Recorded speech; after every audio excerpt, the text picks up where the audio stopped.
100% இது உண்மை. கடவுளுக்கு உங்க மேல எந்த விருப்பமும் இல்லை. அதனால தான் இவ்வளவு கண்ணீர் சிந்தியும், இவ்வளவு உழைப்பை கொடுத்தும், இவ்வளவு முயற்சிகள் செய்தும் வசந்த காலம் உங்களுக்கு பொறுக்கல. இதுக்கு ஆம் என்றா இந்த பதிவை முழுசா கேளுங்க. இதை சரி பண்ண வேண்டிய விஷயங்கள் ஏகப்பட்டது இருக்குது. சின்ன சின்ன திருப்பங்கள் பெரிய மாற்றத்தை ஏற்படுத்தும். ஆனால் இந்த திருத்தத்தை நீங்கள் திருத்தலை அப்படின்னா உங்கள் வாழ்க்கையில் நீங்கள் நிறைய கடந்து போயிட்டீங்கன்னு அர்த்தம். திருப்பி வந்து சீரமைக்கிறது ரொம்ப கஷ்டம். இந்த கதவை மட்டும் திறந்து விட்டுருங்க. சாய்ப்பா உள்ளே வரணும். அதில் செய்ய வேண்டிய விஷயங்கள் நிறைய செய்வார். அதில் உங்களுக்கு சில இடத்துல வழிகளும் வரும். அதை பொறுத்துக்கோங்க. ஸோ கடவுளை எந்த காரணத்தை கொண்டும் சந்தேகப்பட்டீங்கன்னா உங்கள் அடையாளத்தை நீங்கள் தொலைச்சிடுவீங்க. நீங்கள் காணாமல் கூட போயிடுவீங்க. ஸோ இயற்கையும் கடவுளும் பெற்றோர்களையும் எந்த காரணத்தை கொண்டும் சந்தேகப்படக்கூடாது. இதை எல்லாத்தையும் உணர்வு பூர்வமாக கேளுங்க. பதில்கள் ஏகப்பட்டது உங்கள் வாழ்க்கையில் கிடைக்கும்.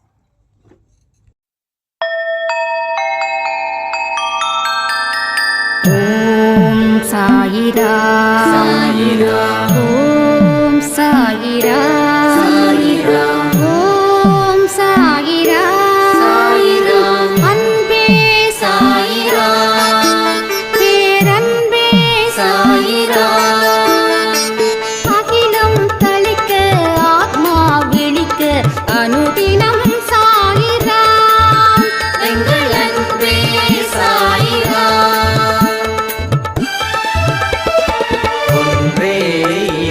ஒன்றே பூமிக்கென்றும் சாயிரா, சரணம் சாயிரா, நன்றே செய்து வாழ்வோம், நாம் ஒன்றே செய்து வாழ்வோம், அன்பே சாயிரா.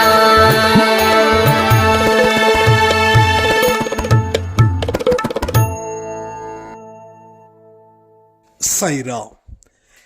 என் உயிரின் உயிரானவர்களே, இந்த நாள் ரொம்ப சிறப்பாகவே இருந்துச்சு. இந்த 4 மணி நேர சாய்ப்பா கிட்ட செய்த பிரார்த்தனை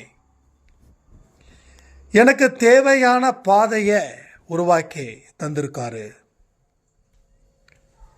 ஒரு நாளும் அன்பே சாயில எந்தெந்த பதிவில் என்னென்ன விஷயங்கள் நமக்காக கிடைக்கும் அப்படின்னு சொல்லி காத்துக்கிட்டு இருந்தேன். அதற்கு மிகப்பெரிய பதிலை நேற்று இரவு கொடுத்த பதிவில் நான் தெரிஞ்சுக்கிட்டேன். ரொம்ப சந்தோஷமாக இருக்கேன் அப்படின்னாங்க.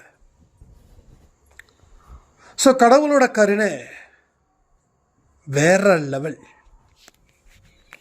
மனுஷங்க மேலே வைக்கக்கூடிய அன்பு கூட சில நேரத்தில் எதிர்வினையே ஆற்றுது.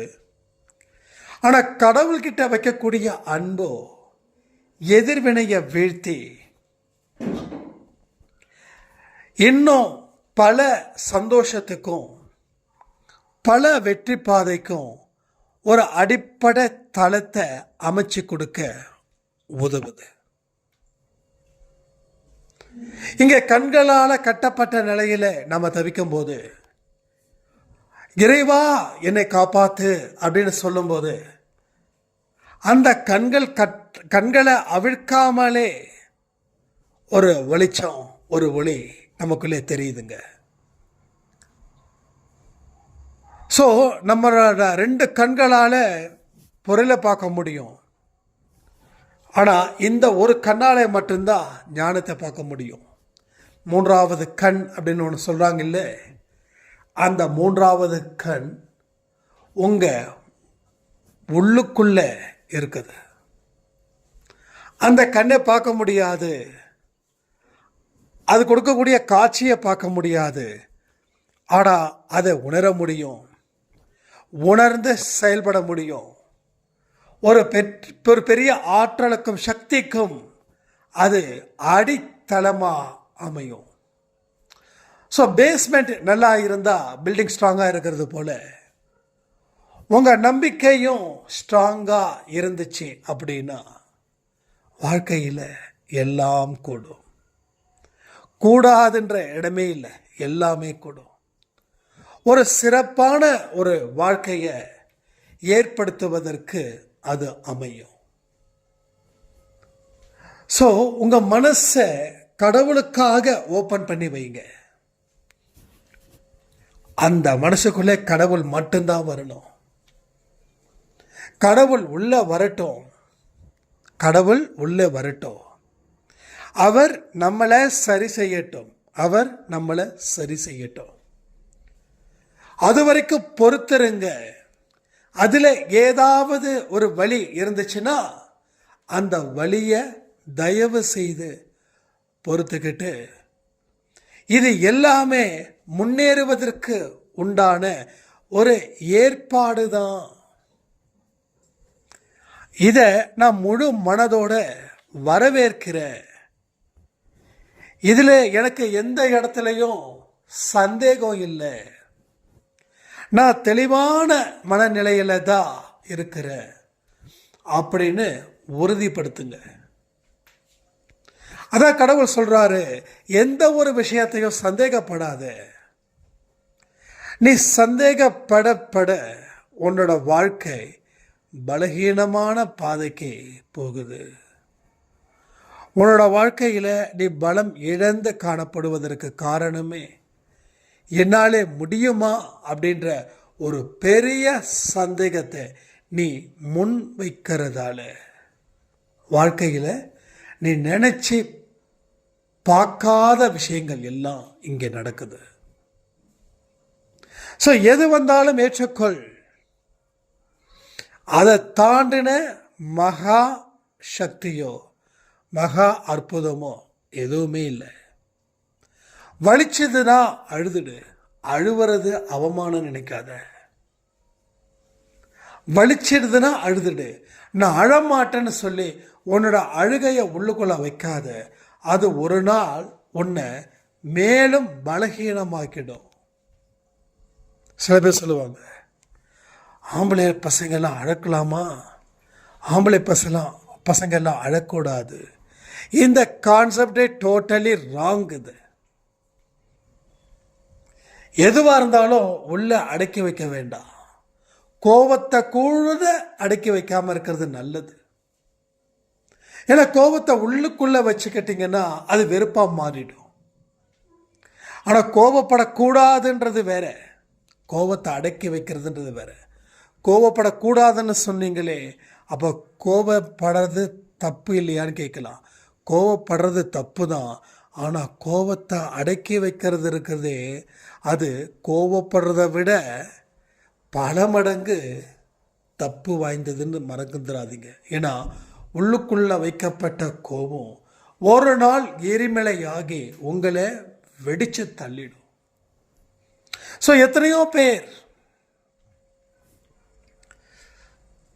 அவங்க வாழ்க்கையை தொலைச்சிருக்காங்க இந்த கோபத்தை வெளிப்படுத்த முடியாமல். ஸோ எத்தனையோ பேர் இந்த கோபத்தை வெளிப்படுத்தினா அவங்களுக்கு கிடைக்கக்கூடிய சந்தோஷம் போயிடும், இல்லை அவங்களுக்கு கிடைக்கக்கூடிய வாழ்க்கை போயிடும் அப்படின்னு சொல்லி அந்த கோபத்தை உள்ளே அடக்கி வச்சுப்பாங்க. அதை வெளிப்படுத்தவே மாட்டாங்க. அடக்கி வைக்கப்பட்ட அத்தனையும் ஒரு நாள் பூதாகாரமாக வெடிக்கும். வெடிச்சு செதறும். வெடிச்சு செதறிடுச்சுன்னா நம்ம நிலைமை என்ன ஆகுன்றதை யோசிச்சு பாருங்க. அப்போது கோபம் இல்லாத ஒரு வாழ்க்கையை வாழணும். அப்போது கோபத்துக்கு பதிலாக எல்லாருக்கிட்டையும் அன்பு காட்டக்கூடிய வாழ்க்கையில் வாழணும். அதற்கு தான் அந்த ஃபவுண்டேஷன், அந்த ஃபண்டமெண்டலை நம்ம உருவாக்கணும். உங்களுக்குன்னு ஒரு எத்திக்ஸ் வச்சுக்கோங்க, உங்களுக்குன்னு ஒரு பிரின்சிபல்ஸ் வச்சுக்கோங்க, உங்களுக்குன்னு ஒரு ரூல்ஸ் வச்சுக்கோங்க. அதில் எந்த இடத்துலையும் காம்ப்ரமைஸ் பண்ணாதீங்க. எதுக்காகவும் கன்வின்ஸ் ஆகாதீங்க.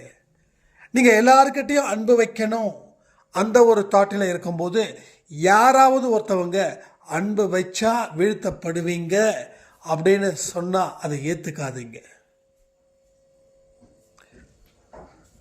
அதே போல் கோவப்படு, நீ கோவப்படலைன்னா உன்னோட தலையில் மிளகா அரைச்சிடுவாங்க அப்படின்னு சொல்லுவாங்க.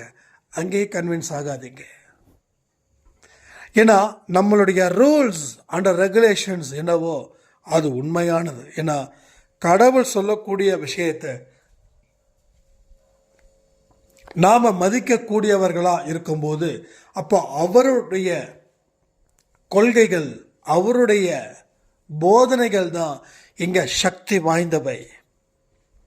அதுதான் உங்களுடைய தேவைகளுக்கு எல்லாமே ஈடு செய்பவை. உங்களுடைய ஒவ்வொரு தேவை, உங்கள் நீட்ஸ், உங்களுடைய லட்சியம், இதை எல்லாத்தையும் யாரால் உருவாக்கப்படுது தெரியுமா? பூர்வ ஜென்மாஸில் உங்களுடைய ஆசைகளின் விளைவாகத்தான் உருவாக்கப்படுது. இங்கே ஒரு மனுஷனுக்கும் ஒவ்வொரு விதமான ஆசை. சில பேருக்கு அரசியல், சில பேருக்கு சினிமா, சில பேருக்கு தொழிலதிபர்ஸ், இன்னும் சில பேருக்கு என்டர்டெயின்மெண்ட், இது மாதிரி. ஆனால் எல்லாருக்கும் ஒரே மாதிரி ஆசைகள் கிடையாது. ஸோ ஒவ்வொரு மனுஷனுக்கும் வேறுபட்டது, ஒவ்வொரு மனுஷனுக்கும் வித்தியாசப்பட்டது. அப்போது பல ஜென்மத்தில் நாம் இந்த மாதிரியான சில விஷயத்தை செஞ்சதால் அதனுடைய தாக்கம் இந்த ஜென்மத்தில் தொடருது.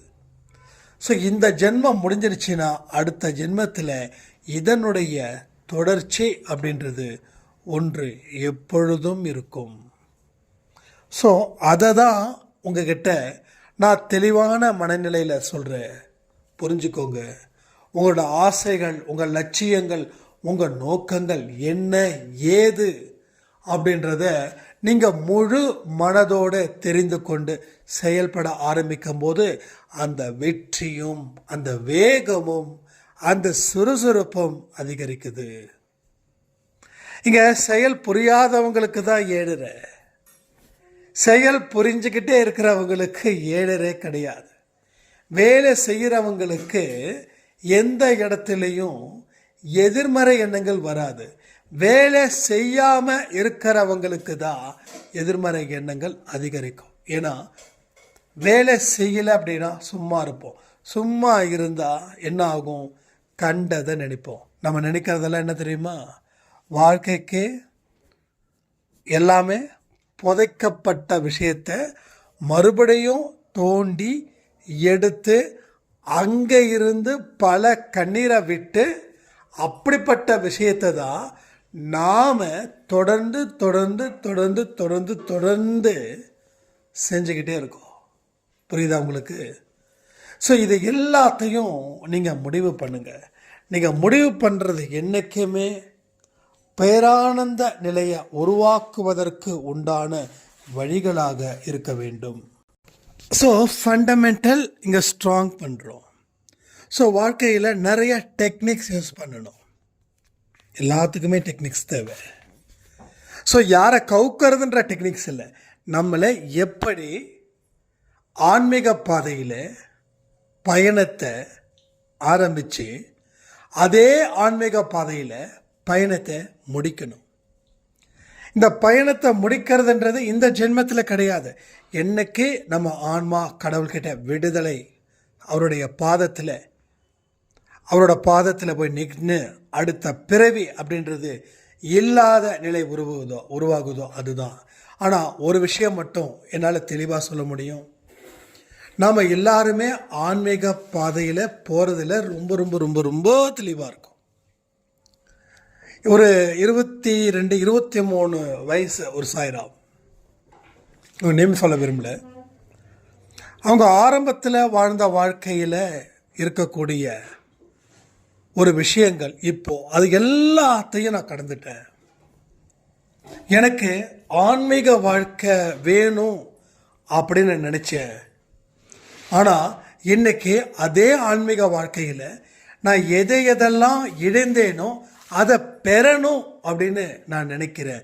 இது சரியா இது தப்பா அப்படின்னு ஒரு சாய்ராம் கேட்டாங்க.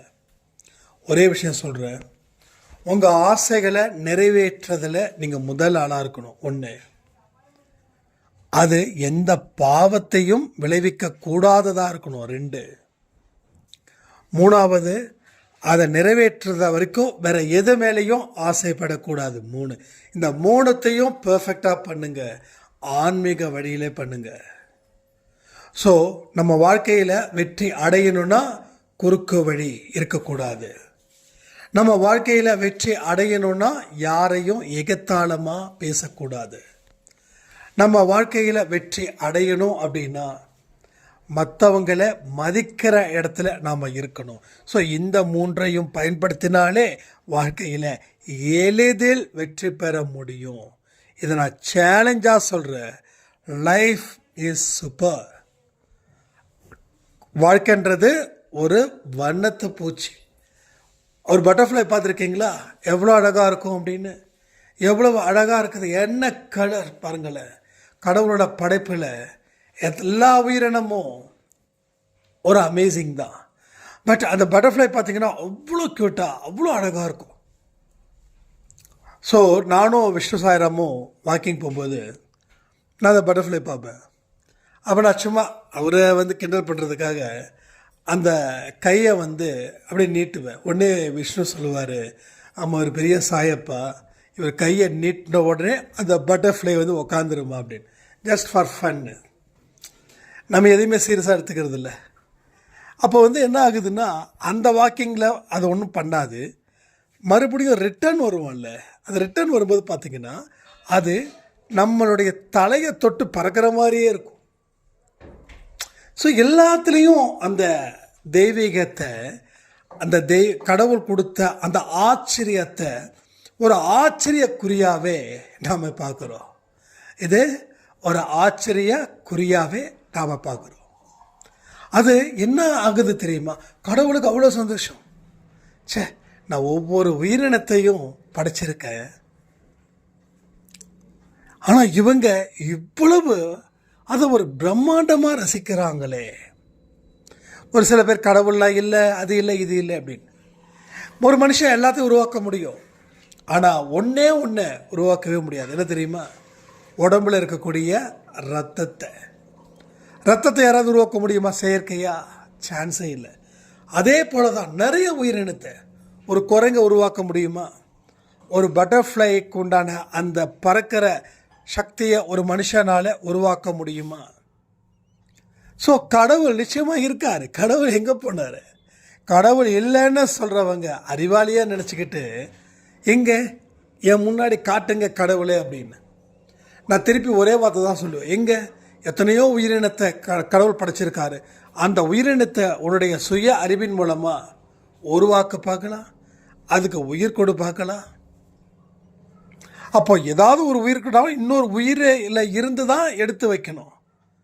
சரிங்களா? அப்போ இதெல்லாம் உள்ள ரொம்ப டீப்பாக இன்னும் ஓவராக திங்க் பண்ணோம் அப்படின்னா கண்டிப்பாக சொல்கிறேன், கீழ்ப்பாக்கத்தில் நமக்கு ஒரு பெட்டு தயார் பண்ணணும். ஏன்னா இயற்கையை, தெய்வத்தை ஆராய்ச்சி பண்ணவோ சந்தேகப்படவோ உங்களால் முடியும் என்றால் உங்களால் கீழ்ப்பாக்கம்ல இருக்கக்கூடிய மென்டல் ஹாஸ்பிட்டலில் கண்டிப்பாக அட்மிட் ஆகவும் முடியும்.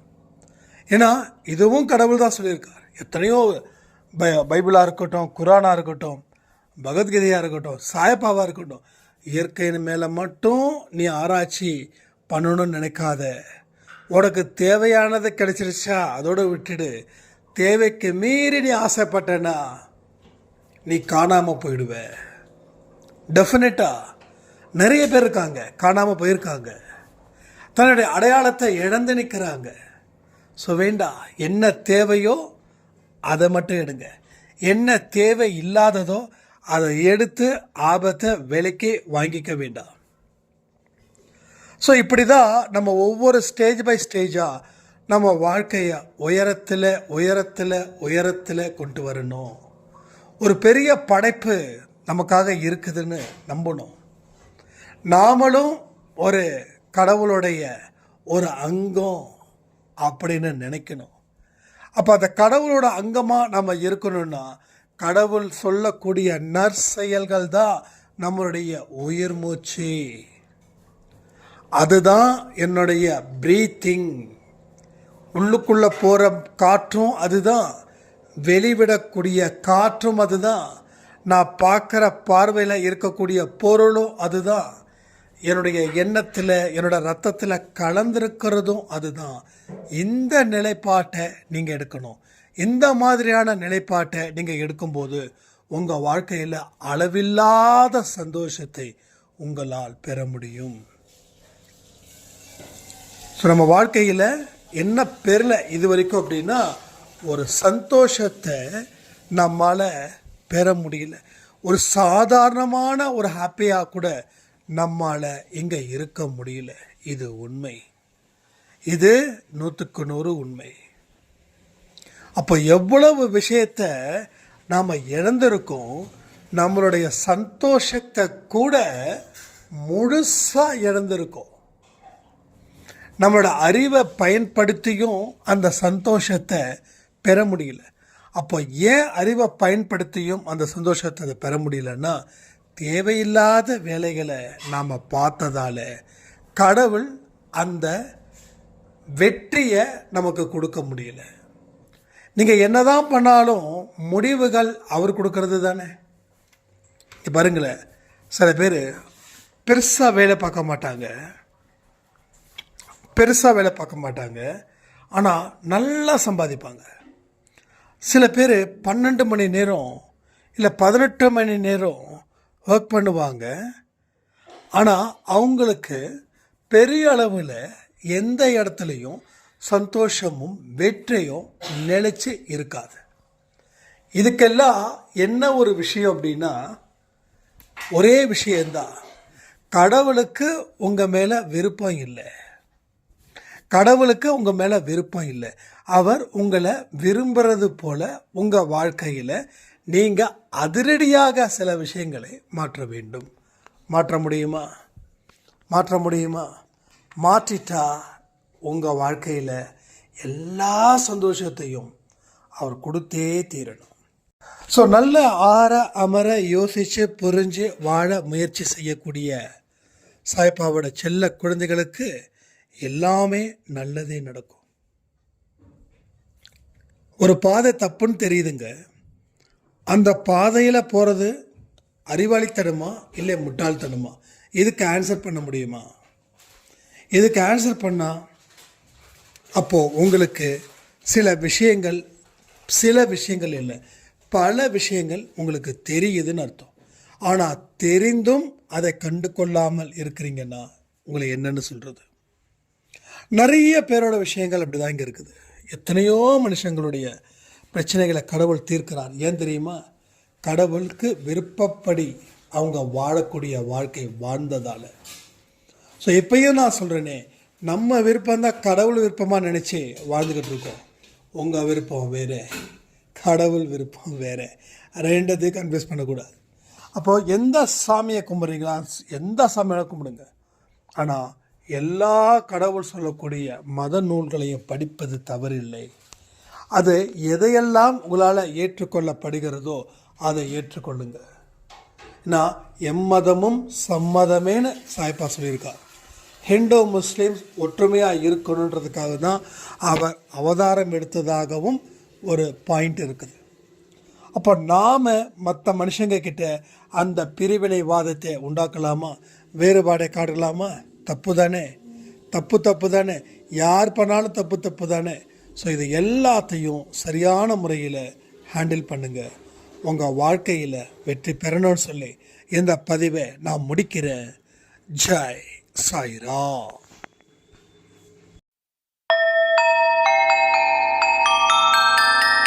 ஓம் சாயிரா சாயிரா, ஓம் சாயிரா சாயிரா.